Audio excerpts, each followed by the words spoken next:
Chopping it up with Roger Cador and Perry White.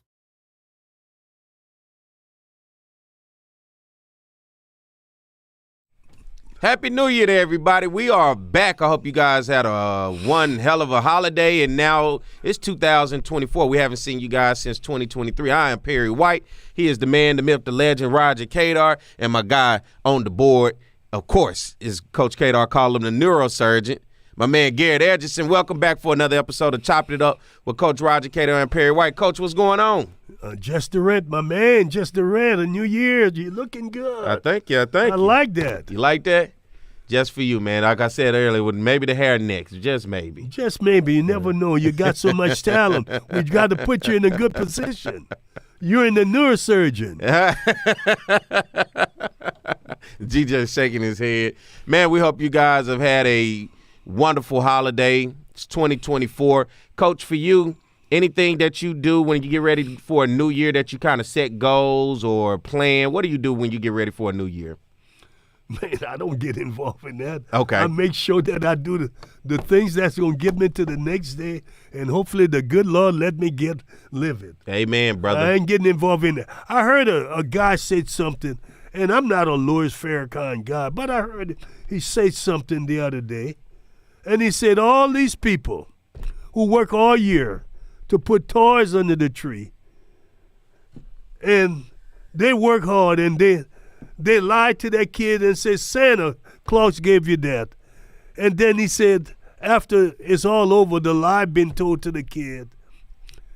The man who sold him and say, have a happy new year. So that means, again, come back and spend more money with me next year. So the thing Louis Farrakhan was trying to say, Christmas is a lie. There ain't no Santa Claus. Why go work hard and give someone else the credit? That's it. There Look, you go. I tried to do that with my son, but his mama wasn't having it. So it sometimes you have the difference of opinions. Because I'm like, look, you get gifts from me, you going to know your daddy bought these gifts. It makes sense. And, excuse me, I don't want you to think it's just some fat white man around here love you more than I love you. That man doesn't exist. He's a fake. I had to say that. I know we got to get off of it. No, we don't. Yeah. But that's real conversation in the world that we live in today, because you look at the opportunity of technology and the information that we have with social media, the internet. These kids, it's not a world that you have to live into your imagination. You look back years when you didn't have information. The only information you got was told to you by a parent. Exactly. Right, and so it gave you an imagination, I guess, for excitement. But these kids today, I think they pretty much know Santa Claus, the Easter Bunny, When I found out, my brother showed me. I was devastated. Wait, what did he show? Tell me that. He showed me where my mother had hid them. And I was devastated. I was really devastated. And I said, why this fake? Why get involved in this? What did he say when he came to you? Did he say, come look at this? Or how did that go? I want to know that story. Well, he just said, I want to show you something. Uh-huh. He said, look where Mama have the present. Santa Claus. That was it.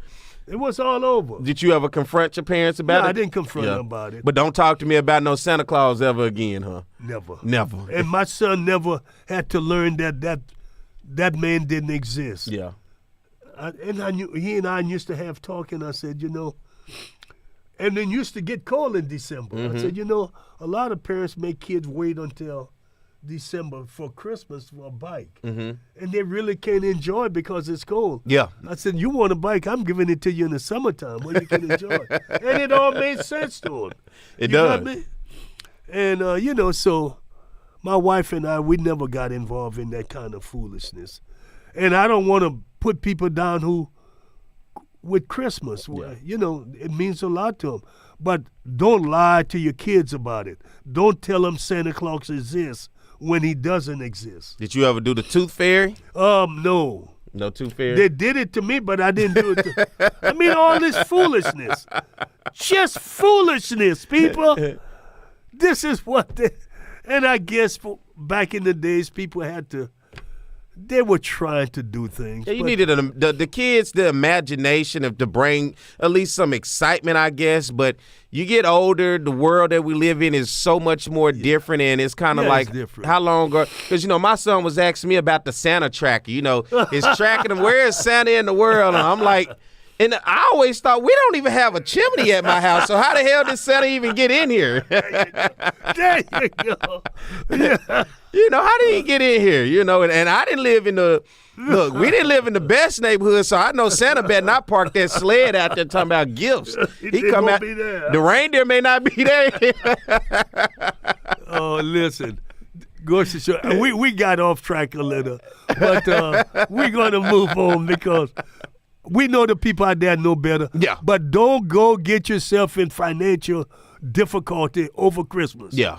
Don't do it, people. Don't do it. It's not worth it. No.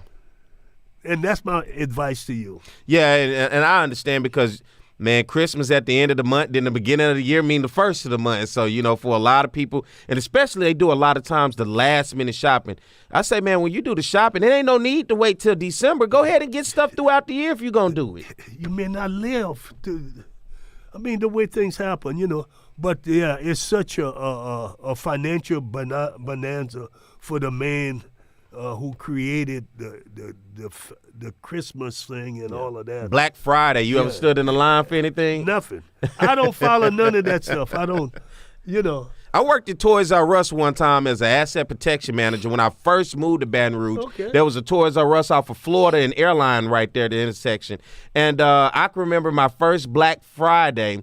Listen, the people lined up around the building and that back in the parking lot. They were fighting over toys, Coach. Yeah. Fighting over toys. Like, how? But I guess now the days of Amazon and online shopping, G is a pro at that right there, man. Look, he can tell you how to order something offline. I do pretty good, too, offline because I don't want to – there are some things I'm not going to go to the store for. Yeah. And I don't have to have them right away, but I'll order them online. And it makes sense. You know what I'm saying? Let me ask you this, because you're a man of many generations, right? Yeah. Considering the days of initially going to the store and buying things and purchase, even before debit cards where it was cash, and now the days where you don't have to leave your living room or your couch, you can see what you want and order. Right. What has that transition of life been like for you to just see it evolve? Because I was talking to somebody over the weekend, I think it was Friday, and I was just saying, like, if you really take a time to slow down, you will realize how fast life has evolved in terms of technology. Just 20 years ago, I thought having a DVD player, a cassette, was the thing. Now you don't need any of that. You just need your phone. You used to be a thing to have a computer. You don't need all of that just to communicate. So for you to just see life, thinking about payphones, non-existence these days. You got cell phones. What has that been like, the transition to really take a step back and just see the world just take off? Well, let me show you. Before we had the party line phone. Okay? What's the party line? What's that? Meaning 5 or 6 households on the same line. So really? You had to wait till someone get off to use it. Oh, that's the way it was all over the United States. It's called party line. I didn't know that. I just knew the house line, but I didn't know about the party line. And there was a young lady I met from Scotland. Mm-hmm. And because New Road to Scotland was a long-distance call, we had no money. I walked 2 miles to a payphone to call her. Really? Because it was a local call. I mean, that's how times have changed. I had my world was a small world. There was not a lot of activity in it. Mm-hmm. So it was no big issue to walk 2 miles. Mm-hmm.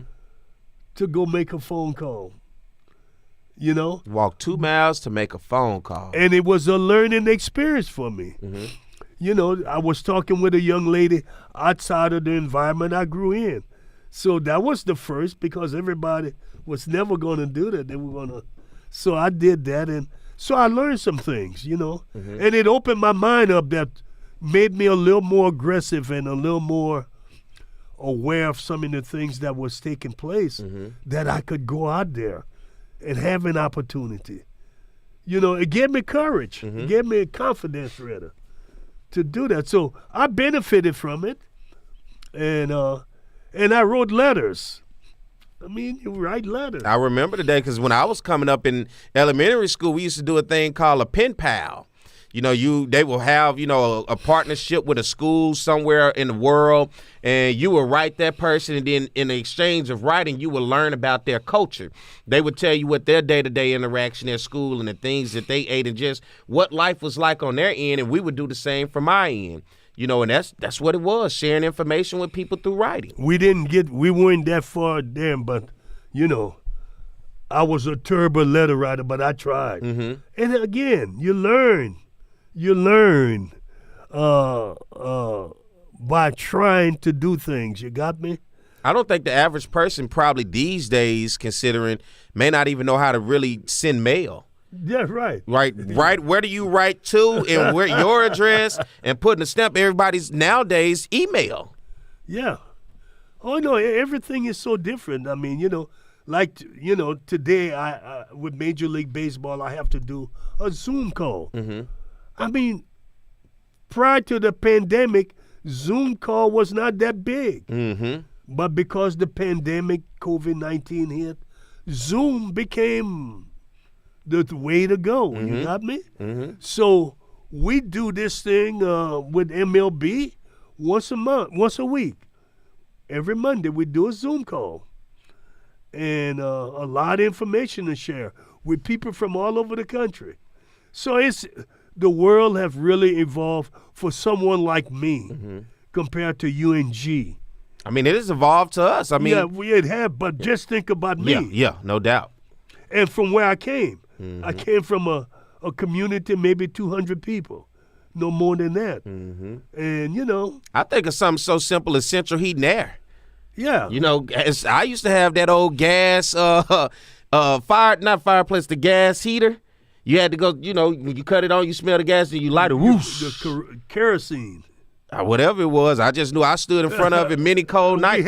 We didn't have that, but we had the fireplace. Yeah. Oh, you had a fireplace? Yeah. Okay. We had a double one, I remember the days of just cutting on the oven and letting the oven door down. Or having that window unit. But, it's just that idea. I think even something as simple as FaceTime, just being able to keep up. Because think about, I can imagine when you were playing, first of all, when you were in college and then when you went off to play professional sports. If you wanted to communicate back home, you had to write a letter, wait till it get there, wait till they read it, wait till they then wrote a letter back and then send it back. Oh, that could be a course of a week just to have one response back to what you had wanted to say to somebody. Or or like my sister, I would call. Mm-hmm. Again, it was challenging because it was expensive to make a long-distance call in the 70s. Oh, man, because I can imagine when I was in the 90s, we had those things called a calling card. Yeah. Yeah. Remember the calling card? Yeah, I remember. Yeah. I've used that. I've used it coaching, so I know what you're talking about. Oh, yeah. But in the 70s, you had to make that long-distance call, and it could have been $2-3 a minute or 2 minutes or whatever. So it was quick, hello and goodbye. Just to hear your voice. Yeah. Yeah. And, you didn't do it very often, so. But, no, it's been a lot of changes, some for the best, some not for the best. But, the world is what it is. And how long did it take you to adapt to the phone? Just realizing I can email from this thing, I can call from this thing, I can FaceTime, I can Zoom. How long did it take you to realize how powerful the phone was for you? Well, I knew it was powerful. I still don't do all the things you say. Mm-hmm. But, it's a powerful tool. Do you know how to text? You text? Yeah, I text. When did you start texting? Well, I learned that right off. I didn't know. When I was getting texts, I didn't know all the time. Yeah. People had to tell me. Well, once I learned, I was good.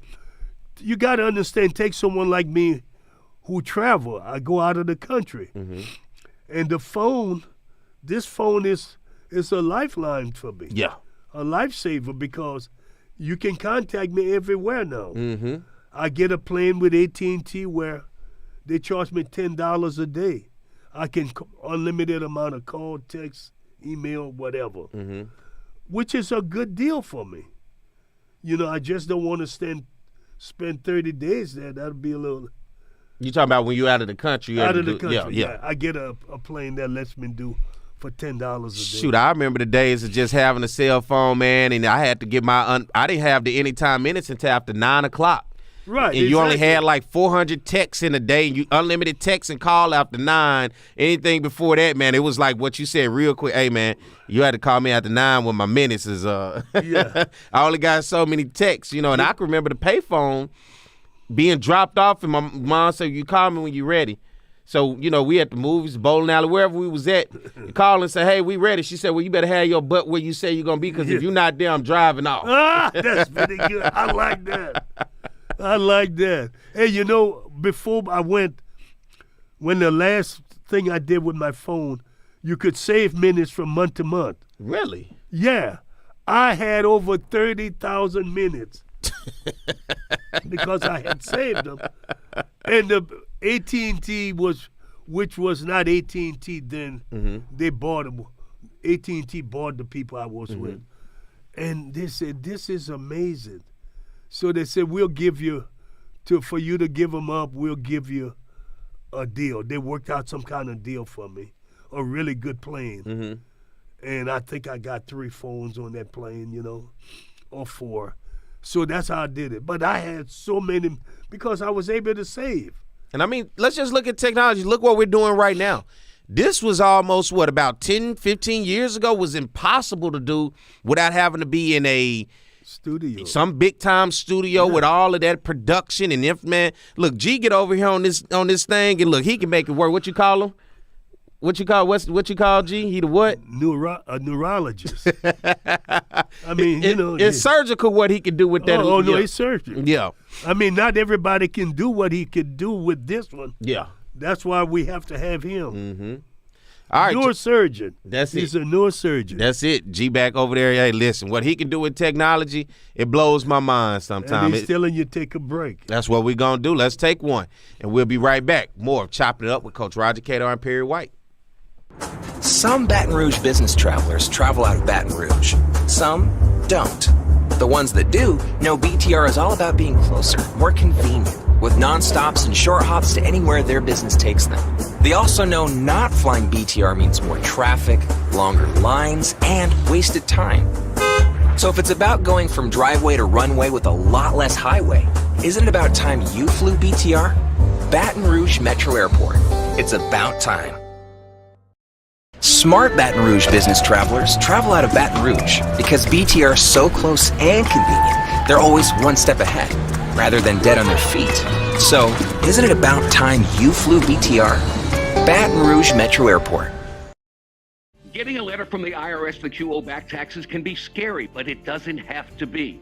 Call Go Tax Resolution in Lafayette at 337-420-1040 today. We'll help stop garnishments, levies, and seizures immediately. With over 35 years of dealing directly with the IRS, our team of local professionals will help you pay the least amount possible. So if you owe back taxes to the IRS, you need help. Call the tax professionals at Go Tax Resolution in Lafayette at 337-420-1040. Your go-to tax relief. BRAC implemented the Imagine Your Park strategic plan nearly 20 years ago. The results transformed the park system in East Baton Rouge Parish. There are 12 new community parks, 6 dog parks, Liberty Lagoon Water Park, skateboard parks, fishing ponds, a new conservation area in Central, improved playgrounds, and a growing trail system. It's really a lot to keep track of. So we decided to give you an insider's peek into some of these amazing new community assets through the eyes of the folks who know them best, BRAC's community partners. My name is Nathaniel Klum, and I am Paddle BR. What I often say I am is chief doer of stuff. The two things that everyone wanted were paddling and trails, and in our case, paddle trails. And so we did a lot of work to make it so that people could get out on the bayou, but without access points, no one can use them. BRAC has been amazing at building paddle launch sites so that we can get out on the water and enjoy everything that Baton Rouge has to offer. Not only are they listening to everything that Imagine Your Parks and Imagine Your Parks 2 that we ask for, but it's actually getting done, which I don't know about you, but that makes me happy every day of the week. No wonder BRAC is the recipient of the National Gold Medal by the National Recreation and Parks Association. There really is something about East Baton Rouge and national champions. BRAC, #1 and still getting better.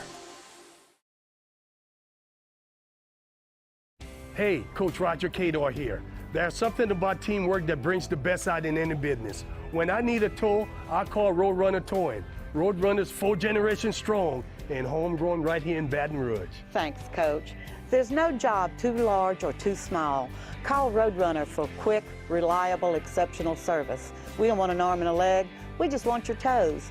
And remember, take time each day to be a blessing to someone. Thank you.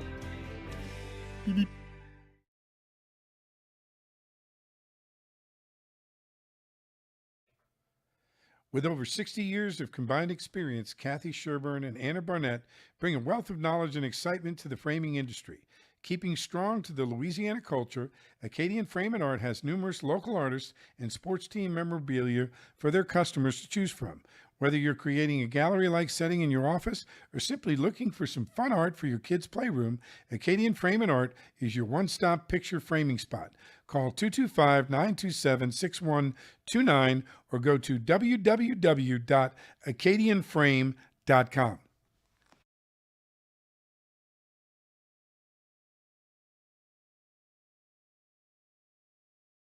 Get the memoir from the legendary baseball coach from Southern University, Roger Cador, Against All Odds. Roger refused to let his past dictate his future by rising to legendary college baseball status. An inspiring story of tenacity, faith, and hope. Against All Odds chronicles Coach Cador's determination to reach higher, to want more, and to dig deeper to find the courage to chase his dreams. Against All Odds. Get yours today by Cador and Cador Publishing. You are now watching Choppin' It Up with Roger Cador and Perry White.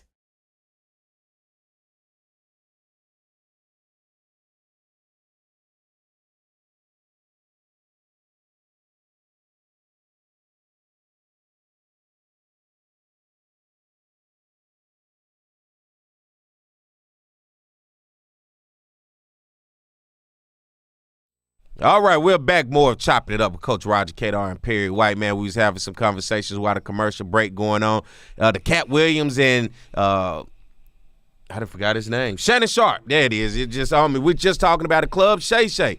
One of the watch. What do you think about Club Shay Shay? I have no idea. I don't know what it. It is crazy how he started it, Coach. He just yelled it out one day when he was doing this show with Skip.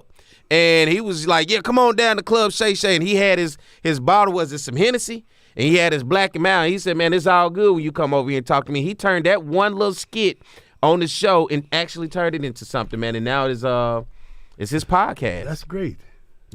34 million views on that with Cat Williams, man. The hottest video on the internet. You cannot get on the internet or social media right now without seeing it. Coach, sports been going on.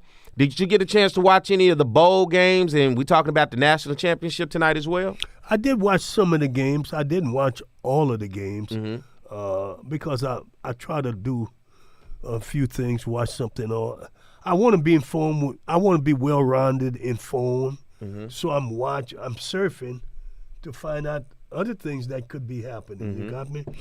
And so I know I'm going to get the results of the football games. Unless it's a really tightly played, well-performed game, to keep me there the whole time. Normally I'll play around with the channels. Well, the college football playoffs definitely was that. When you talk about Alabama versus Michigan, it came down to the wire over at the Rose Bowl, and then down in the Sugar Bowl, you're talking about Texas and Washington. Came down literally to the last play. Both of them to the last play. Both of them down to the last play. Alabama, if it wasn't a low snap to Jalen Milroe, the quarterback, no telling what happened. He had his option with the running back going out to the outside where he could have dumped it off to him with the blocking there. But with the low snap, Jalen Milroe just had to go ahead and run it up the gut, and unfortunately, just didn't get enough yards. And then when you look at Texas versus Washington throwing the ball, the Washington defender did a great job making sure he knocked the ball out of Texas receiver's hand. And both games went down to the wire. And hell, I never thought I would see the day that you would see Michigan and Washington playing for a national championship for college football, Coach. Well, it shows you that the transfer portal has done a lot for college. You know, it hurt people and helped some people. And so the players are all over the place now. Yeah. Because now they're being paid a little more. Yeah. So the Alabama's not going to get all of the players they used to get. They're not going to get them. And you talking about that NIL, man. The average shop for a quarterback these days in college football is $1 to $2 million. That's right. I know quarterback went to Nebraska for $2 million. So it tells you what is going on. And these guys are jumping ship. You know, you got guys now playing on their third and fourth team. You know, they'll go somewhere for a year and then transfer out because another school is shopping them. The loyalty thing is out of the book. Now, and I don't have a problem with players being paid. You know, they're getting hurt. I mean, they're getting hurt. And they may not make it to the NFL. And I think that was, let me tell you, this is my idea of how I looked at it. My loyalty to college football was the loyalty of the players to the schools. Now, I knew people was making money, and I want the students to make the money, no doubt about it. But I thought that's what kept college football pure compared to the NFL, because one of my boys, his granddad is a retired NFL referee. And I used to ask him, I said, is it hard? You know, you're refereeing in the NFL. Do you have a favorite team? He said, I couldn't have a favorite team because how can I be loyal to a team that the players aren't loyal to? And I thought about that. And that was at a younger age. And so I kind of gravitated to college football because normally when I watch college football, aside from those couple transfers, you normally saw a guy stick to a program for 3 to 4 years. You saw his commitment. Well, I'm not going to say the players. Well, you talking about in college? Yeah, in college. Yeah. You normally saw a guy when he put on the head and decided he stuck with that program. You know, now guys aren't sticking with that program, and so, you know, he could be there for a year and then he's gone next year. I could use Ricky Weeks as an example because Ricky Weeks existed during the era when you could transfer and be eligible immediately. And the year I sent him to the USA baseball team, everybody tried to steal him. Everybody was trying to get him to leave Southern, and he didn't. That lets you know how much times have changed. But people have changed. He wouldn't leave.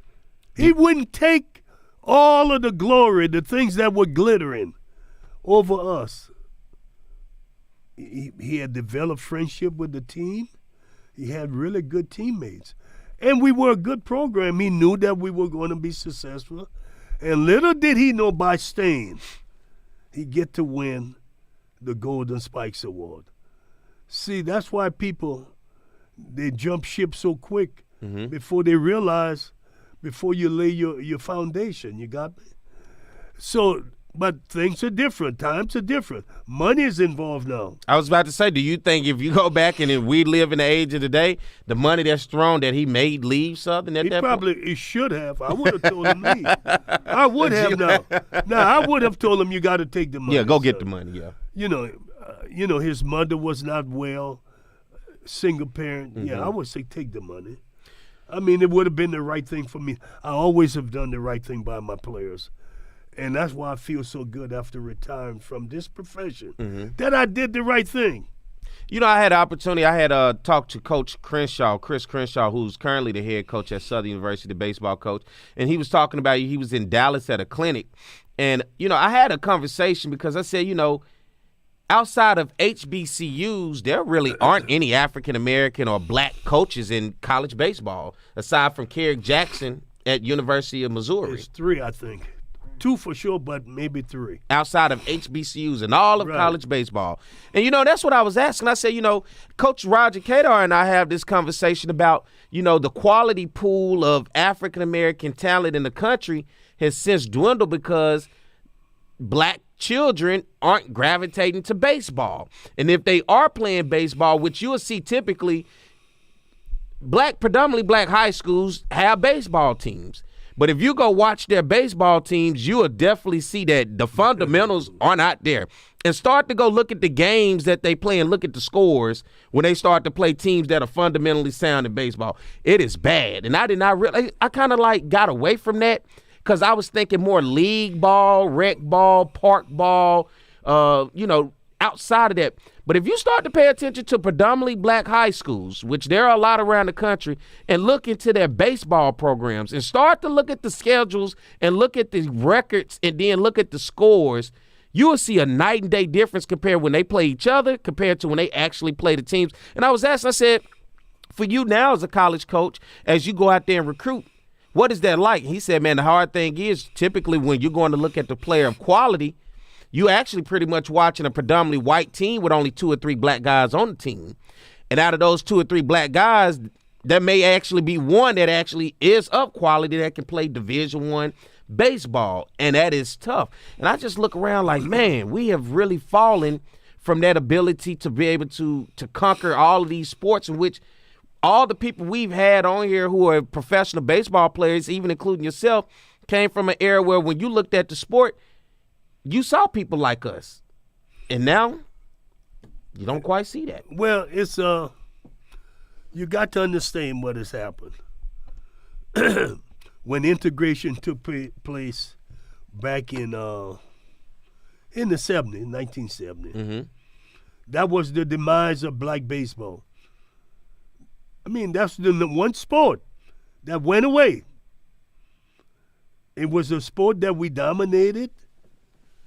But the white coaches felt that it was the one sport that their players could play because basketball was going to be taken over by blacks. Football is 70 to 75% black. So what does it leave the white kid? Track is all of this. If it's not distance running and shot putting, is the field event part, basically. Yeah, the white kid didn't have a sport. And they made baseball that sport. And that's why some of the better athletes are playing baseball. That's why you look at it. If you want to find a good athlete, white athlete, look for baseball. Yeah. Usually he's going to be playing baseball. Now, he may play football, but he's going to play baseball also. So for you, and I don't know how tough it is to put you in this situation, but let's put you back in the coaching realm, right? You back at Southern and you're the head coach right now, and you go out and you recruit. How would you have to evolve to keep up with the game of today, knowing that you don't have that pool of black players that you had before, and now when you go out looking for quality Division I guys or guys that you can at least develop, how could you keep up with the times to be successful? Is that a good question? Pretty good question. Well, you're going to have to diversify to be able to. What I would do, I would be able to find some decent black kids because I'm going to do what a lot of those guys are not going to do, okay? And that's just in me. They are not me, so I don't expect them to do what I do. Then I'll get some Latin American players. You know, I'll really hit hard there.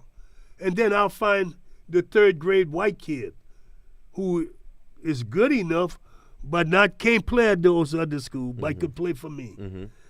And that's how I would build. And I know I could do it. If I had the staff and the funding, I could build a team again. Is Latin America like that hidden gem if you want to have success and you can't quite find an African American community? Try Latin America. Well, I don't want to just say Latin America unless you include Mexico as part of Latin America. You know, I would be looking at the Mexican kids who are in the States. And, you know, so that's why the Hispanic community. But Latin community, yeah, I would be looking there. I would be looking into Latin America. It's, you know, Puerto Rico obviously going to give you something good. And you can, but, boy, if you can't really go into Dominican because they're not going to have the academic thing going there. Venezuela, the same thing. So you can get a ball player, but it's going to be the school side that's going to be tough. Yeah, or you can get plenty of players. You just not, you're going to have to get the Dominicans or Venezuelans that are in New York or in Florida. Mm-hmm. You're going to have the Dominicans over in New York, New Jersey. Then the Venezuelans who when the parents came to the States or in Florida. You can do it. They are there. They are there, but you're going to have to work. You're going to have to work. I mean, there's no other way, and you're not going to complaining is not going to do it. Yeah. Because nobody said it was going to be easy. That's it. So I know I could do it, but do I want to do it? Hell no. They would have to really make me an offer I couldn't refuse. I'm going to make you an offer because I'm telling you, when my son in a couple more years, man, me and you, I'm going to bring you out. I do all the hard work. You just sit in the dugout. No. For me to be successful, I've got to go and talk to people and convince them. I got to convince people they got to trust me and send me their kids. Okay. I can't do it sitting in the dugout. Well, whatever you want to do. That's why I said I would need finance to be able to go Yeah. places and do things because it's a selling campaign. I think we can get a group of kids and take them to the Little League World Series, Coach. I'm not coaching Little League. I'm talking about, no, I'm not dealing with that. I'm trying to get you there. Coach Cador, look, we over there in Williamsport with a team like, how the hell did they get a team over here, man? Look, we coach the hell out them kids. I don't want no Little League team. You don't want them kids? We got to start from the foundation. I know, but that's not what I do best. Yeah. You can have that. I want older boys that understand when I say something. Yeah. You ain't trying to repeat yourself over and over. Well, I'm going to have to, but I don't want to deal with those young kids. I understand. I may say something I wouldn't live to regret. Yeah, I don't be want to deal with them either, Coach. I feel the parents are listening and they're, they sensitive these days. They're sensitive. Yeah. I don't want to deal with them. Mm-hmm. Let's get ready to take a break, y'all. We'll come back. We'll continue this conversation. More Choppin' with Coach Roger Cador and Perry White, all right? Some Baton Rouge business travelers travel out of Baton Rouge. Some don't.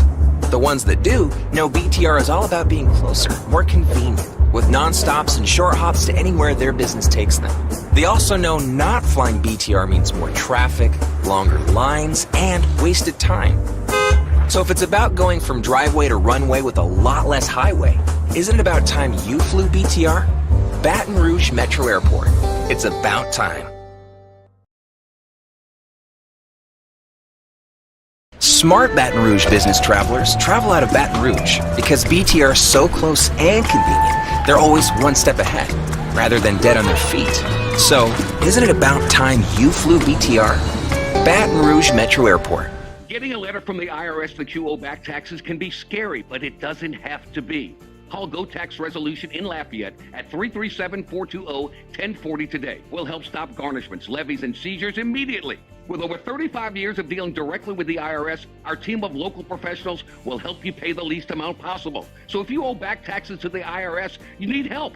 Call the tax professionals at Go Tax Resolution in Lafayette at 337-420-1040. Your go-to tax relief.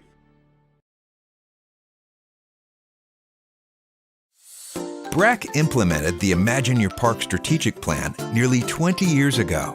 The results transformed the park system in East Baton Rouge Parish. There are 12 new community parks, 6 dog parks, Liberty Lagoon Water Park, skateboard parks, fishing ponds, a new conservation area in Central, improved playgrounds, and a growing trail system. It's really a lot to keep track of. So we decided to give you an insider's peek into some of these amazing new community assets through the eyes of the folks who know them best, BRAC's community partners.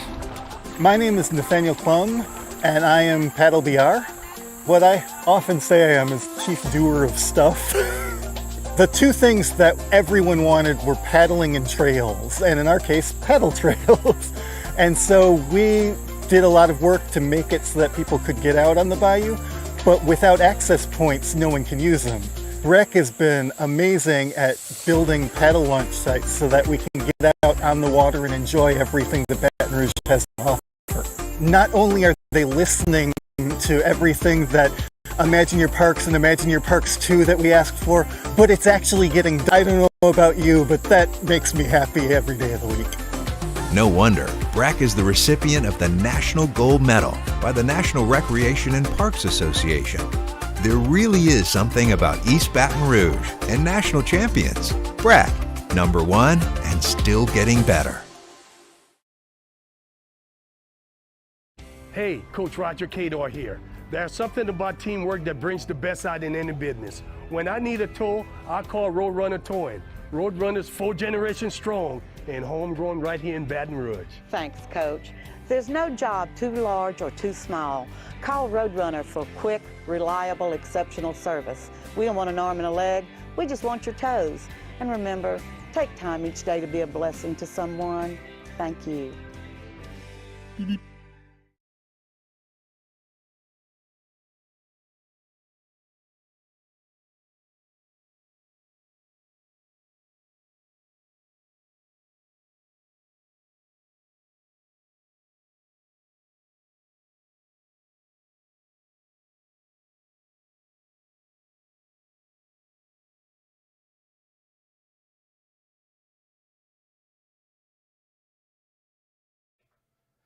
With over 60 years of combined experience, Kathy Sherburne and Anna Barnett bring a wealth of knowledge and excitement to the framing industry. Keeping strong to the Louisiana culture, Acadian Frame and Art has numerous local artists and sports team memorabilia for their customers to choose from. Whether you're creating a gallery-like setting in your office or simply looking for some fun art for your kids' playroom, Acadian Frame and Art is your one-stop picture framing spot. Call 225-927-6129 or go to www.acadianframe.com. Get the memoir from the legendary baseball coach from Southern University, Roger Cador, Against All Odds. Roger refused to let his past dictate his future by rising to legendary college baseball status. An inspiring story of tenacity, faith, and hope. Against All Odds chronicles Coach Cador's determination to reach higher, to want more, and to dig deeper to find the courage to chase his dreams. Against All Odds. Get yours today by Cador & Cador Publishing. You are now watching Chopping It Up with Roger Cador and Perry White. Good morning to all, and welcome back to Chopping It Up with Coach Roger Cador. I am Perry White. He is Roger Cador, and my guy here on the board is Garrett Edgerson. We want to thank you guys for tuning in. Be sure to hit that subscribe button right there underneath the video. Get a notification every time we go live, and we would love to have you in terms of our support. Coach, Yeah, it's great to have you here today with me. it's always a pleasure. Man, look. All right, give me a winner. Washington or Michigan? I like Washington. Mm-hmm. I think that Pence can throw the ball really good. That dude can spin it flat out. Yeah, he can really do it. So, but Michigan is a pretty solid team. Yeah. They run the ball pretty good. Their defense is relatively good. So, What'd you think about the whole cheating scandal with stealing of the signs with Jim Harbaugh? Is that Jim? Yeah. Yes. Let's go on to something else. I mean, does it mean that? Because I'm asking, if Michigan wins, does this? No. Do you go back and say, well, hey, we can fight that, we can negate that? I mean, it's a legit argument that's out there. The these teams days. they beat, they were going to beat them anyway. It didn't have nothing to do with no stealing no they signs. had nothing to do with it. You know. It's different That when you is- talk about the Astros, though. Oh, the Afro stole. They were stealing signs, didn't they? They've stolen signs for years. When I played, they were stealing signs. Stealing sign is a part of it's baseball, and you do it legitimately. For people that's out there that may not understand what that means, explain to them when you say stealing signs, and for them to understand what that means. It means you have determined what the sign the coach or manager is giving. You have determined what it is, what the cater is, and you pass it along to your teammates, so they'll know what's coming. I mean, what's the difference? This has happened, and it's accepted. Did you see this in college baseball? Yeah, and I didn't care. I told them I didn't care. Yeah. They can steal it. And I used to tell my players, my signs are so simple. touch the cap, touch the chest, touch the this was my hit and run. The cap here. Who in the hell is not going to know what that is? I said, but we're going to do it at a time. They can't stop it. Let me see you steal this base. Give me the steal the base. Let me see. That's it? I mean. So you got to be watching me. You better be watching. Well, my kids do, yeah. Yeah, you know, I mean, it's not that hard, man. Yeah. I kept that game simple. People would never know. I could have made the science more difficult, but my players may not be able to catch it. What was your most difficult sign, would you say? I had no difficult sign. This was bunt. Yeah. I only did bunt. Let the world know. I had no difficult sign. I love it. I did not try to trick anybody. Yeah. I love it. But my thing is, see, with the bunt, the pitcher got to throw a decent ball. Batters got to put it down, and the runner. It's nothing they can do if they know it's coming. Nothing they can do. You either going to throw it down the middle or you're going to throw a ball. That's it. And the steal, when them pitchers looking for the sign to the catcher, this is yeah. You better catch it. Well, if they don't, it's okay. Yeah, okay. Better safe than sorry. Yeah. But that was my steal sign. Boy, I love it. I said, I'm going to keep this stuff so elementary. You know, and none of the, players don't have the pressure of trying to figure out something complicated and still hit. You see, that's where a lot of coaches make the mistake. The players have a lot on their plate already. What you got, G? Coach, would you throw your players under the bus like Dennis Allen did yesterday with the Saints? I didn't. I don't know what he did. So the Saints, the Saints were winning 41-17. We just got a pick six. Yeah. They got to the 1 yard line. He didn't want him to score. He told Jameis, Neil, take the victory formation. Neil. Jameis went in the huddle, talked to the team. No, we gonna score a touchdown. And they scored a touchdown. And Dennis Allen got cursed out by the Atlanta coach. Yeah, I saw that. And then he threw basically the team under the bus in the press conference. Well, what I would have said is that the emotion got involved in it. It was, the players, it's a rivalry game where you don't really want to embarrass your opponent. The emotion took over. I mean, there were things he could have said. Yeah, we asked him not to, but Would you have taken that and just said, "Look, we did what we did. Next question, please." Yeah, yeah. Once they do it ain't a whole lot other than throw them under the bus. I'm not apologizing if I'm the coach. Like, yeah, we did it. Okay, and well, you don't want to say that. You can't say that, but it's not good that he throw his team under the bus. I didn't hear the interview because they got to play for him. They made the playoff. No. Unfortunately, no. Oh, okay. Well, they got all year. They needed the Seahawks to lose and the Packers. The Seahawks won by 1 point. Yeah, the Seahawks won. They won by 1 point, and the Packers beat Chicago. No, Seahawks didn't make it? No, but they needed them to lose in order for they needed the Seahawks and the Packers to lose, and both happened to win yesterday. Okay. Yeah.